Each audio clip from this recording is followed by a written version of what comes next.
తులారాశి ప్రయత్నాలు మెల్లగా ముందుకు కొనసాగుతాయి. కొన్ని అవకాశాలు మీ చేతికి వచ్చినట్టే వచ్చి చేజారే అవకాశం ఉన్నది. మాట్లాడేటప్పుడు తొందరపడకుండా నెమ్మదిగా మాట్లాడండి. నూతన అవకాశాలు కొన్ని మీ ముందుకు వస్తాయి. మిత్రుల ద్వారా కొంత శుభవార్తను వింటారు.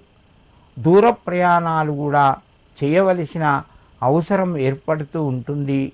ఉద్యోగస్తులకు కొంత అనుకూలంగా ఉంది. నిరుద్యోగులకు ప్రయత్నాలు ముందుకెళ్తాయి.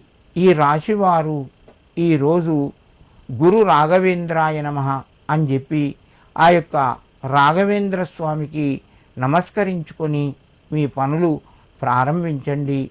మీకు మరింత శుభయోగం కలుగుతూ ఉంటుంది.